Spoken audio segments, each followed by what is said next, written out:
me figure out what these books were about, because I don't remember.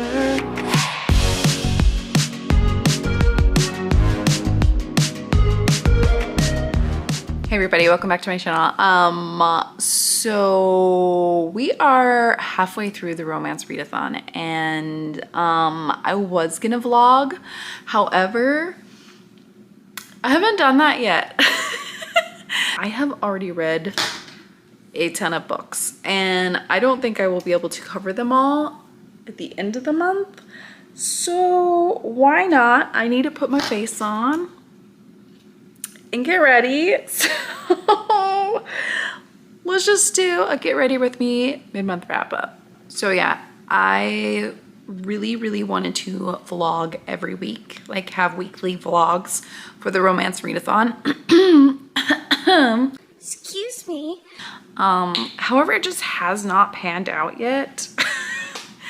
Let me tell you, the beginning of August was so anxiety ridden. For a lot of different reasons here, but also including back to school time. At this point, my kids are back to school. They're on their second day. So that portion of my anxiety has gone away now. But it has just been a lot to the point where I haven't even wanted to pick up a camera. So that's kind of where I have been at. I should probably get out the list of books that I'm going to talk about because I don't quite remember everything. Hang on. So the very first book that I finished was The Duke Makes Me Feel by Adriana Herrera. And this was part of like the Duke I'd Like to F series, but I just read it as a standalone. And you know what? There really wasn't much to say about this. It's just one of those quick and dirty historical romance novellas that I freaking love. But yeah, Arlo in here is a man that loves the kitty. And I just really enjoyed it. It was an enjoyable read. Adriana Herrera certainly has better historical romances. I think I used way too much of this, so I don't know where I'm gonna put it. I don't, what am I gonna, okay, just put it on my face. Her Los Leones series, so much better than this. However, I wasn't mad at it. I still gave it 4 stars. It was really enjoyable. The second book I finished was The Wicked and the Willing. This is by, forget the author, and I can't say right now, so I'll put the author here on the screen. But this was a historical, gothic, sapphic vampire book.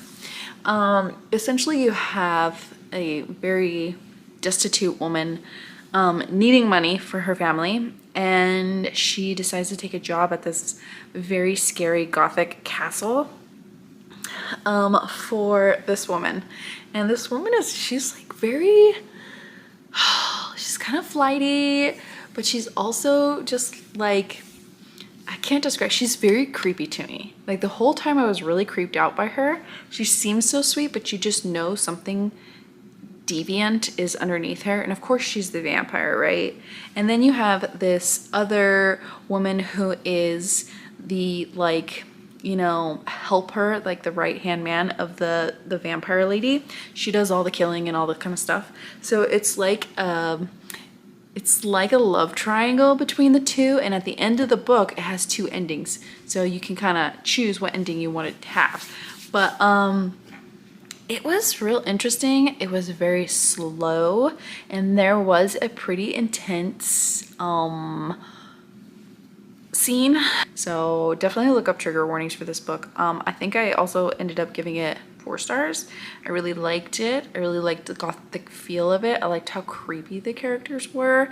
And depending on what ending you chose, one was very satisfying, one was not.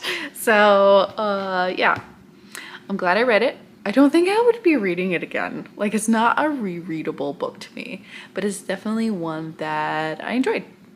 The next book I read on audiobook, and it was called Rules for Restless Rogues, and this is by a new author again to me, which is Jess Everly.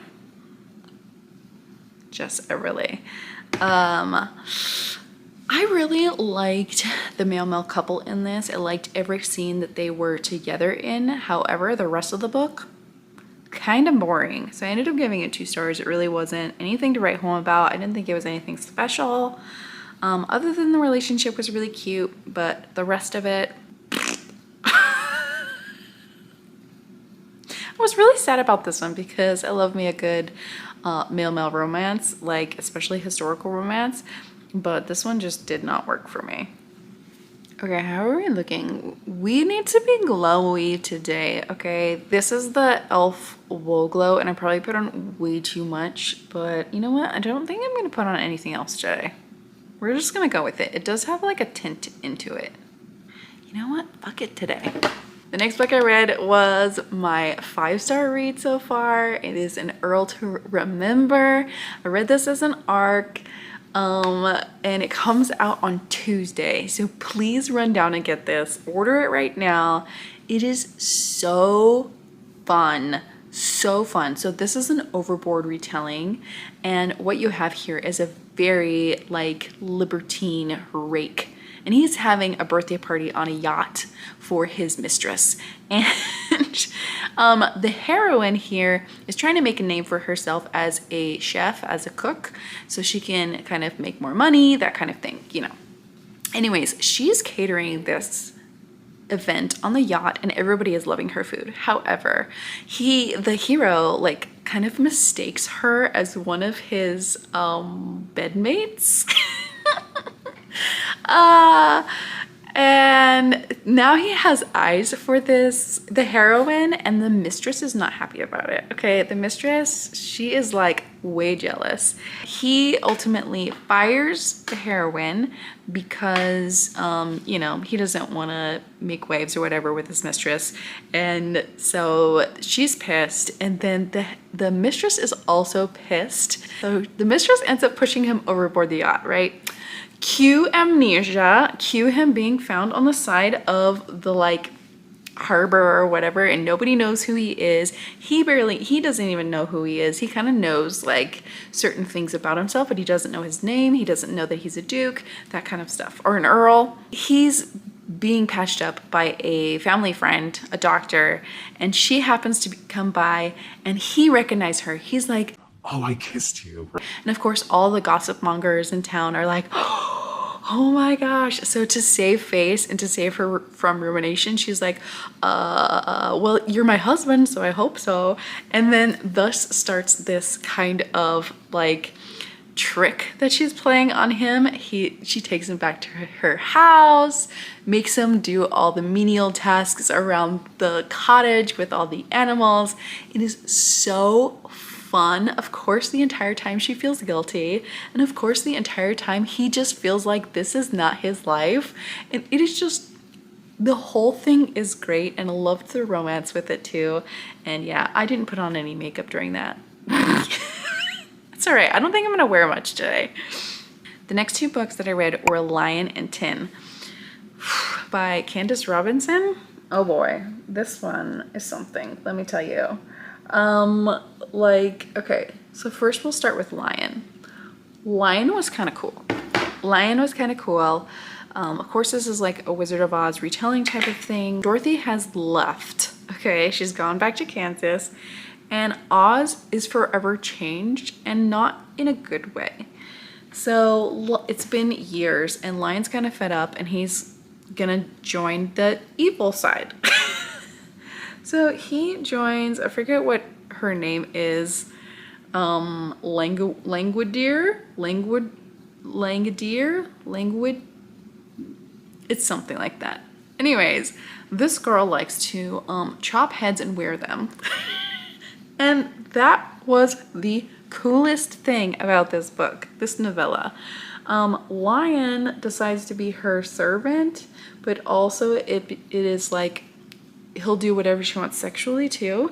So their relationship is strange, but the whole coolest thing about this was the heads. Like, Lion will just chop a head off for her. And so that's like their whole dynamic. And I thought that was really interesting, really bloody, really gory, and it was really cool. And then you get Tin. So Tin, Dorothy comes back to Oz, right? She's 20 something now, and she meets up with Tin. Tin is not a good guy, okay? He's not a good guy. In fact, he was hired by Lion to take Dorothy back to Languishmere and then like give her her head. But of course, along the way, Tin, you know, starts to love Dorothy, which is honestly odd because the last time they met, she was like 10 years old. And I just thought that was kind of creepy. Anyways, their relationship was boring. The trip was boring, and it wasn't as bloody gory or anything like that as the prequel. And I just was kind of disappointed in it. And I think I read this with Maggie and Vita, and I don't know how to say her name, EGE. Anyways, we had a little buddy read with this, and we all decided, we almost DNF'd it. It was like that. But then we decided to like read it together as if like a hate read, a hate buddy read. And it was fun for that, but not really anything else. Like I definitely am not going to continue on with the series. Lion, I think I gave 3 stars, and then this one I gave 2. Yeah, 2, which, you know me, I'm pretty generous with my ratings, but it was not good. Okay, the next book I read was A Rogue's Rules for Seduction by Ava Lee.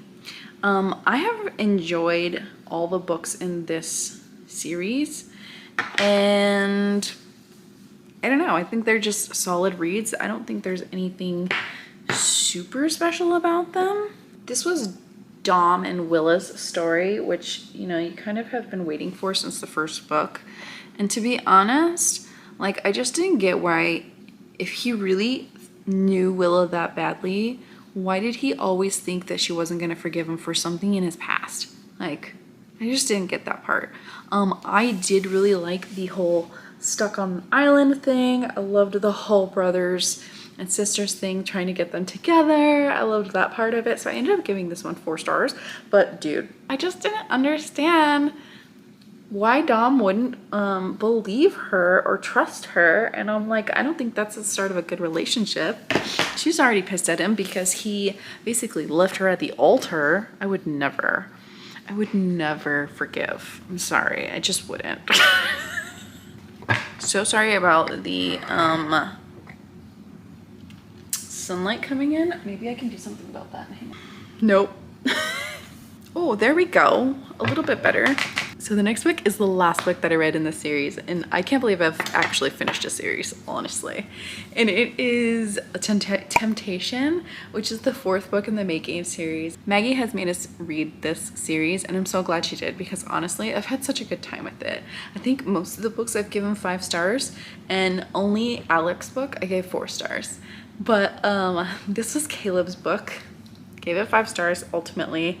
I was kind of waffling on whether I should give it 4 or 5 stars, but just because the series has been so enjoyable, I gave it 5 stars. I can't really talk much about this 4th book if you have not heard of the Bait Game series.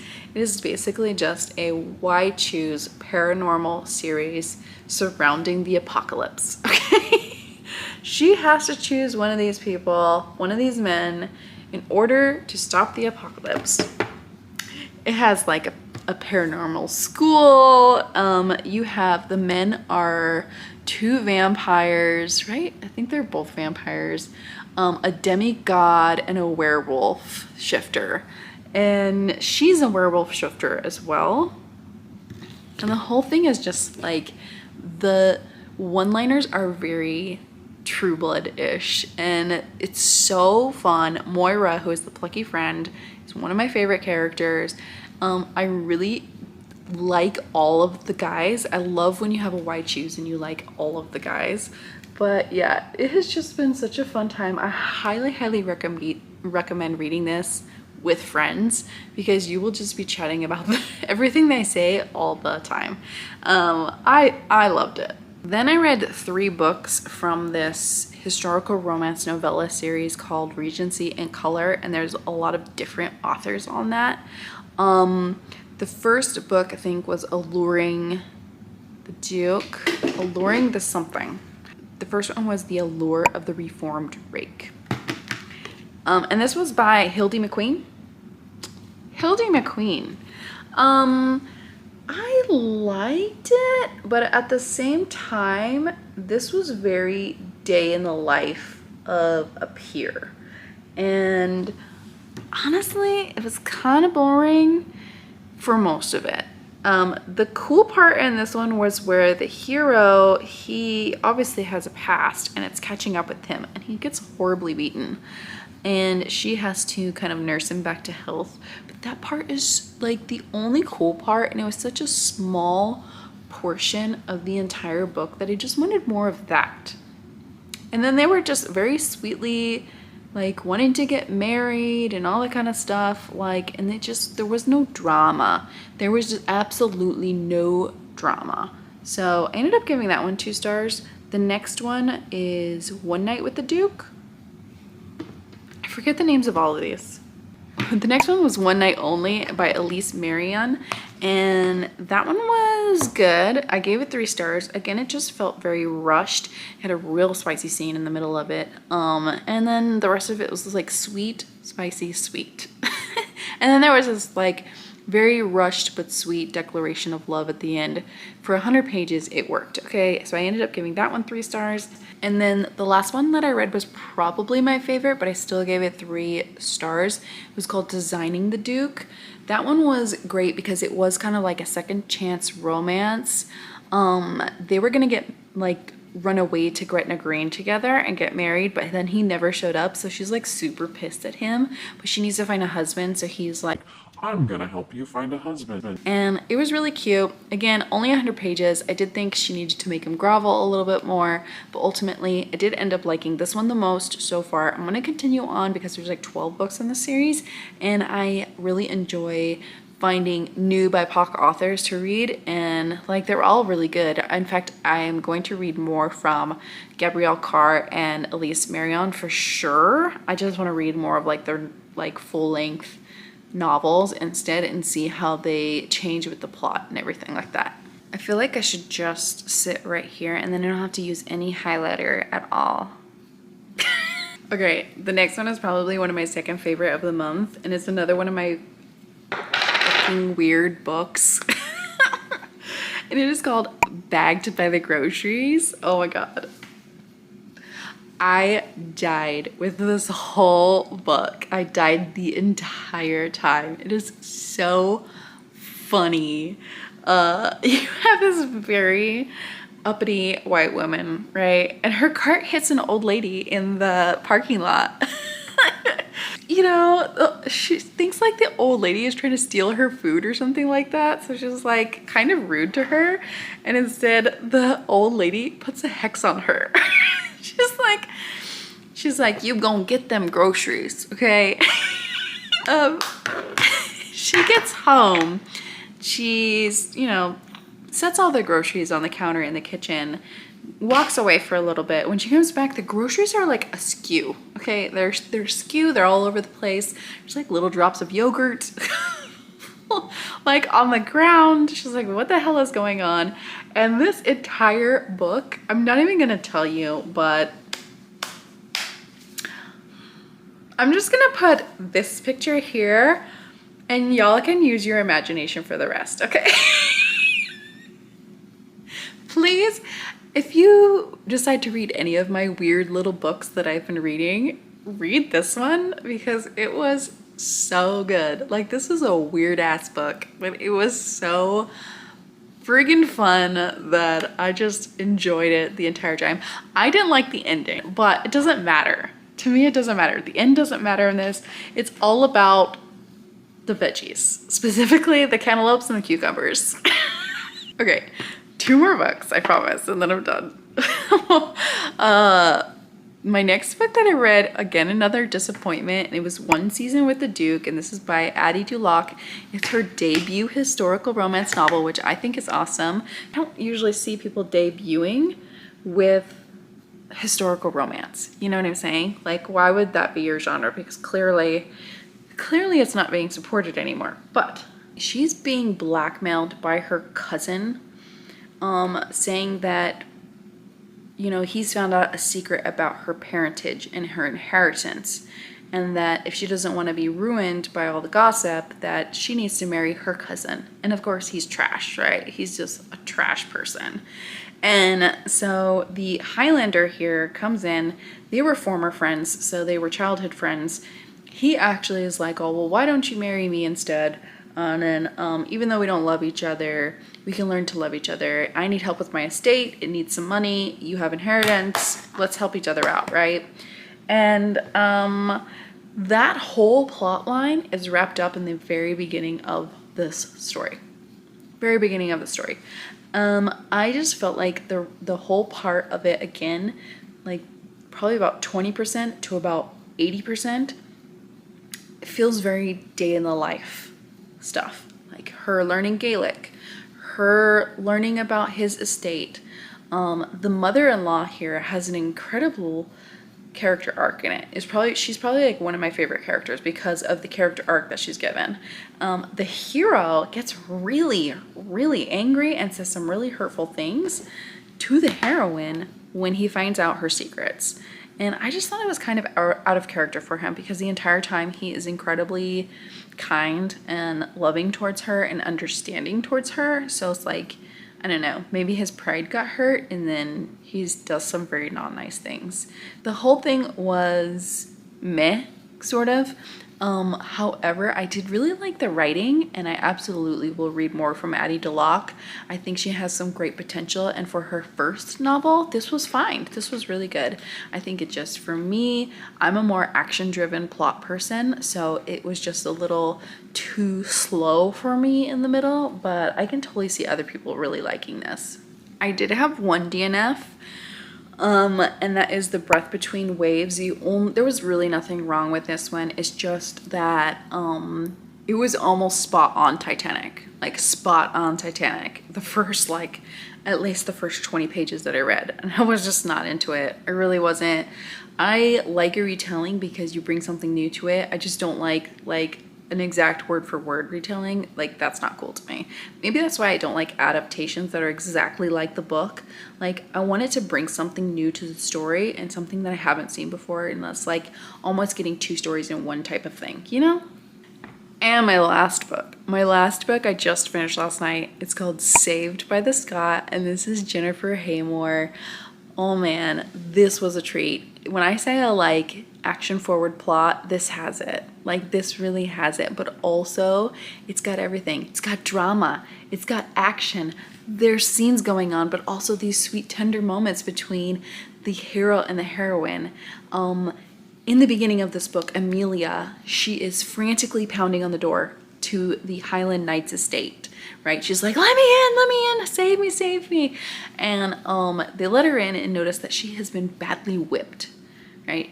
Badly beaten. They take her in. She's has trauma, so they're trying to figure out what happened. They kind of figure out that her father has beat her, and that Amelia has secrets that she knows about her father that he would kill her for. Sir Colin whisks her away to Scotland to hide her and keep her safe.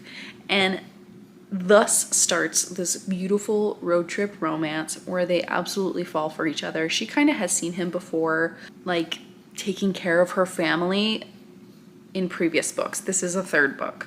So, she already has kind of like this crush on him, and he obviously thinks she's a pretty woman.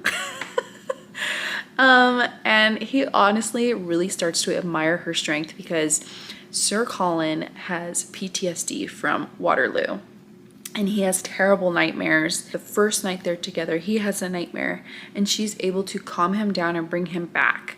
And he just starts to really admire her courage with him, because he's like, why would you ever be with me? I'm mad, that kind of stuff. And she's like, you're not mad, you just have demons that we need to fight. And oh, it was so pretty. It was so beautiful. It was so beautiful.